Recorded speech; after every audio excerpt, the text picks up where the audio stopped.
Hello everyone, कैसे हैं आप लोग। आज की इस वीडियो में हम डिस्कस करने जा रहे हैं भारत इलेक्ट्रॉनिक लिमिटेड यानी कि जिसको हम सभी बीईएल के नाम से जानते हैं, उसके क्वार्टरली 4 रिजल्ट को डिस्कस करेंगे। साथ ही हम जानेंगे आने वाले दिनों के लिए क्या इसके सपोर्ट एंड रेजिस्टेंस रह सकते हैं। तो चलिए वीडियो को स्टार्ट करते हैं। सबसे पहले आपको बताना चाहूँगा, बीईएल ने आज के दिन में यानी कि 20 मई के दिन में अपना क्वार्टरली 4 रिजल्ट डिक्लेयर किया है। और क्वार्टरली 4 रिजल्ट डिक्लेयर करने के साथ ही कंपनी ने जो है 0.80 रुपीज़ का जो है पर इक्विटी शेयर के हिसाब से डिविडेंड देने का भी जो है सोचा हुआ है। अभी जो है फाइनल अप्रूवल नहीं मिला हुआ है, लेकिन कंपनी ने इसके बारे में सोचा है कि अपने जो निवेशक हैं, जो इसके जो शेयर होल्डर्स हैं, उनको जो है 0.80 रुपीज़ पर इक्विटी शेयर के हिसाब से डिविडेंड दिया जाए। अब हम बात करते हैं सीधे क्वार्टरली 4 रिजल्ट के ऊपर। अब मैं आ चुका हूँ screener.in पर, और यहाँ पर मैंने ओपन कर रखा है, पहले से ही ओपन किया हुआ है क्वार्टरली 4 रिजल्ट। और अभी आप यहाँ पर देख सकते हैं क्वार्टरली 4 रिजल्ट है बीईएल का। और यहाँ पर जो आप देखते हैं ये मार्च 2024 यानी कि आज का जो कंपनी ने जो पब्लिश किया हुआ है क्वार्टरली 4 रिजल्ट, उसकी ये यहाँ पर जो है डेटा मेंशन है।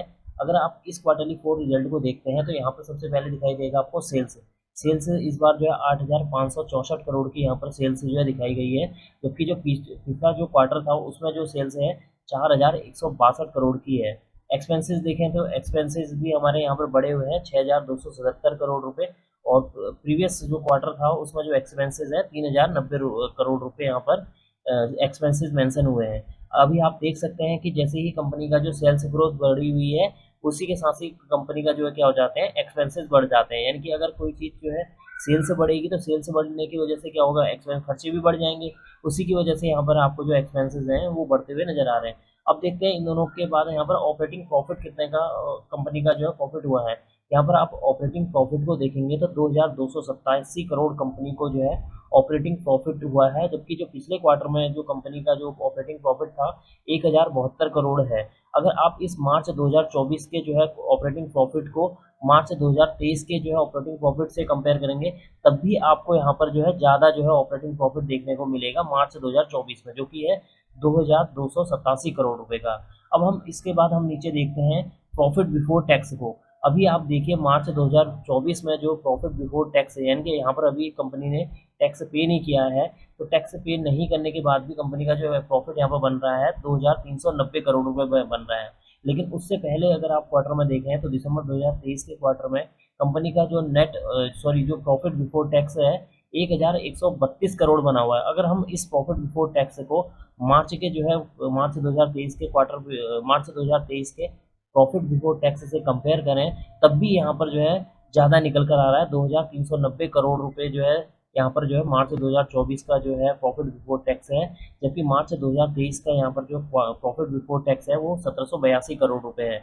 यानी कि जो मार्च 2024 के क्वार्टर में जो है प्रॉफिट बिफोर टैक्स जो है बढ़कर आया हुआ है।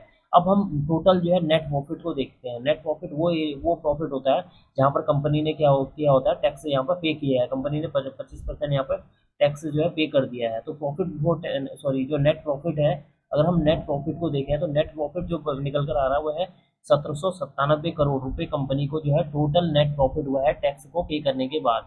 अगर हम इसको जो है इस नेट प्रॉफिट को मार्च 2024 का जो हमारा नेट प्रॉफिट है उसको अगर हम दिसंबर 2023 के क्वार्टर के साथ कंपेयर करते हैं तो वो निकल कर आ रहा है 860 करोड़ रुपए। जबकि अगर हम इसी जो है 2024 के जो है क्वार्टर को जो है 2024 जो मार्च 2024 के का जो नेट प्रॉफिट है, अगर हम उसको जो है मार्च 2023 के जो है नेट प्रॉफिट से कंपेयर करते हैं तो वो भी जो है करीब जो है 400 करोड़ रुपए यहाँ पर जो है ज़्यादा निकल कर आ रहा है। यानी कि ज़्यादा प्रॉफिट कंपनी को हुआ है। अगर हम अर्निंग पर शेयर की बात करें कि एक शेयर पर कंपनी को कितने का प्रॉफिट हो रहा है 2024 के हिसाब से, मार्च 2024 के क्वार्टर के हिसाब से, तो कंपनी को यहाँ पर 2.46 रुपीज़ पर इक्विटी अर्निंग पर शेयर के हिसाब से जो है कंपनी को यहाँ पर प्रॉफिट हुआ है। जबकि जो अगर आप इसको जो है पिछले जो है क्वार्टर के साथ कंपेयर करें तो पिछले क्वार्टर में जो ईपीएस निकल कर आ रहा था वो है 1.18 रुपीज़ पर शेयर के हिसाब से यहाँ पर कंपनी को जो है प्रॉफिट हुआ था। अगर हम इसको मार्च 2023 में देखें तो मार्च 2023 के जो है क्वार्टर में जो है देख कंपेयर करते हैं तो 1.89 रुपीज़ निकल कर आ रहा है। यानी कि जो मार्च 2024 में ईपीएस है वो भी जो है काफ़ी बढ़ा हुआ निकल कर आ रहा है, क्योंकि कंपनी का जो नेट प्रॉफिट है वो बढ़ा हुआ है, जिसकी वजह से क्या हो रहा है, नेट ये जो ईपीएस है वो भी बढ़ा हुआ आ रहा है। इसका मतलब क्या, अगर आप फाइनल में इसको कंपेयर करें तो कंपनी का जो क्वार्टरली रिजल्ट है 2024 का काफ़ी बढ़िया जो है रिजल्ट आया हुआ है, और इसी रिजल्ट के बिहाफ पर हो सकता है कि मंडे के दिन यानी कि कल के दिन में 21 मई के दिन में आपको एक ज़बरदस्त तेज़ी इस स्टॉक में देखने को मिले। अब मैं यहाँ से आपको सीधे लेकर चलता हूँ कंपनी के चार्ट पर, और चार्ट पर हम डिस्कस करेंगे कि क्या सपोर्ट एंड रेजिस्टेंस निकल कर आ रहे हैं। अब मैं आ चुका हूँ BEL के जो है चार्ट पर, और यहाँ पर जो मैंने चार्ट ओपन किया हुआ है ये डे का चार्ट है। यहाँ पर आपको जो ये ग्रीन कलर की जो कैंडल नज़र आ रही है ये है 18 मई की कैंडल, ये है 18 मई की कैंडल। और 18 मई के दिन कंपनी इस स्टॉक का जो हाई है 260 रुपये 60 पैसे है। और इस कैंडल का अगर हम ओपनिंग प्राइस को देखें तो ओपनिंग प्राइस है 251 रुपीज़, और यहाँ पर लो देखें तो 250 है, और क्लोजिंग हुई है इसकी 258.80 रुपीज़। आपको बताना चाहूँगा कि इस स्टॉक के लिए मैंने सबसे पहले जो वीडियो बनाई थी वो बनाई है यहाँ पर करीब जो है 15 मार्च के आसपास मैंने इसके रिगार्डिंग एक वीडियो यहाँ पर मैंने बनाई हुई है। उसके बाद ये आप देख सकते हैं ये स्टॉक यहाँ पर जो है करीब इस लेवल पर मैंने यहाँ पर कहीं पर जो है वीडियो बनाई हुई है इसकी, और यहाँ से देखिए आप कंटिन्यू ये स्टॉक जो है अप ट्रेंड में रहा है। उसके बाद यहाँ से आने के बाद फिर थोड़ा डाउनफॉल हुआ, उसके बाद फिर इस स्टॉक ने तेज़ी पकड़ी, और उसके बाद मैंने यहाँ पर एक और वीडियो यहाँ पर बनाई है करीब जो है 19 अप्रैल के आसपास, यहाँ कहीं पर मैंने जो है एक और वीडियो यहाँ इस स्टॉक के रिगार्डिंग बनाई है। और आज के दिन फिर मैं इसकी जो है थर्ड वीडियो बना रहा हूँ, जो कि आज के दिन यानी कि 20 मई के दिन, 20 मई के दिन मैं अगेन जो है दोबारा जो है इस स्टॉक के लिए क्या कर रहा हूँ, एक नई जो है वीडियो बना रहा हूँ, इस पर एक नई जो है क्लास यहाँ पर रिकॉर्ड कर रहा हूँ कि आने वाले दिनों के लिए इसके लिए क्या सपोर्ट एंड रेजिस्टेंस रह सकते हैं। तो आप देख सकते हैं यहाँ पर जब मैंने इसको आइडेंटिफाई किया था उसके बाद देखिए आप इस स्टॉक ने जो है कंटिन्यू एक अप ट्रेंड दिखाया। उसके बाद यहाँ पर कहीं पर जो है आने के बाद ये स्टॉक फिर थोड़ा जो है डाउनफॉल रहा, थोड़ा नीचे आया, उसके बाद फिर देखिए आप कंटिन्यू जो है यहाँ पर स्टॉक ने जो है अप ट्रेंड जो है दिखाया हुआ है। और यहाँ पर मैंने जो है पिछले टाइम जो मैंने यहाँ पर जो रेजिस्टेंस मार्क किए थे, स्टॉक ने उन रेजिस्टेंस को यहाँ पर जो ब्रेक कर दिया था, और ये जो आपको रेड कलर की जो लाइन नज़र आ रही है ये पुरानी जो है यहाँ पर रेजिस्टेंस मार्क किए हुए हैं।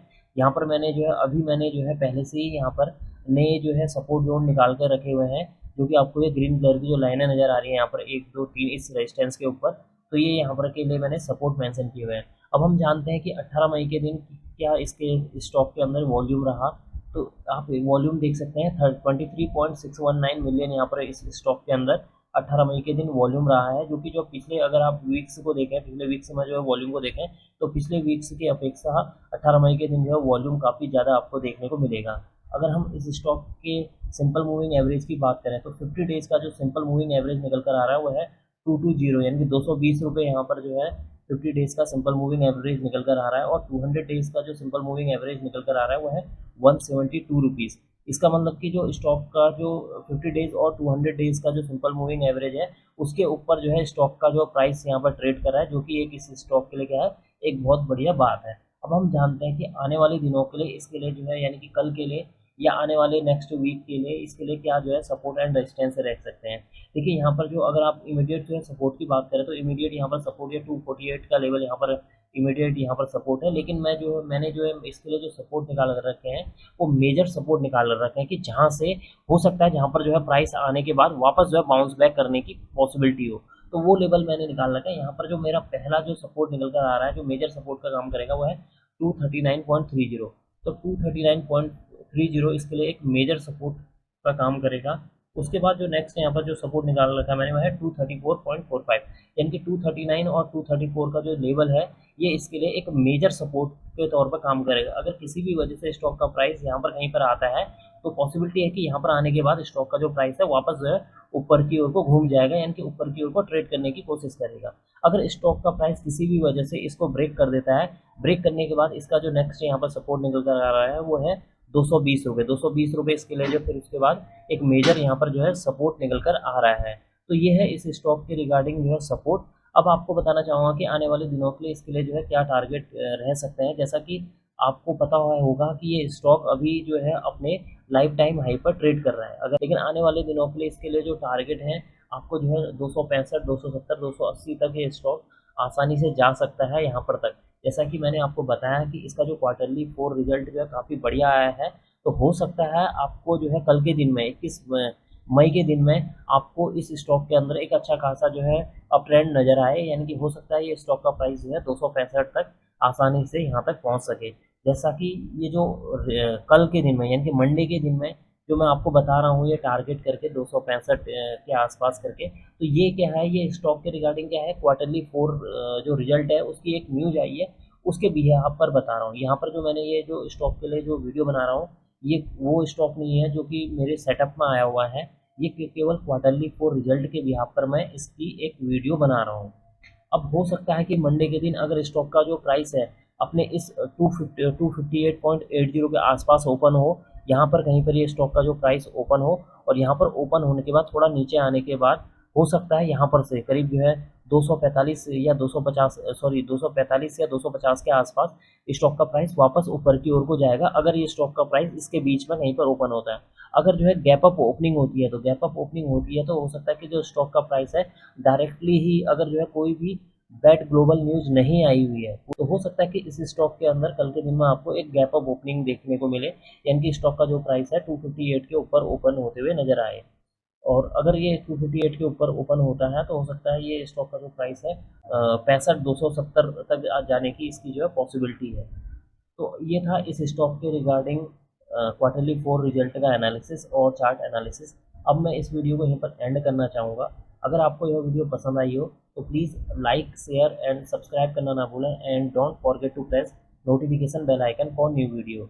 और आपको बताना चाहूँगा एंड पर कि ये जो मैंने वीडियो बनाई है ये केवल एजुकेशनल पर्पज़ के हिसाब से बनाई हुई है। Thank you.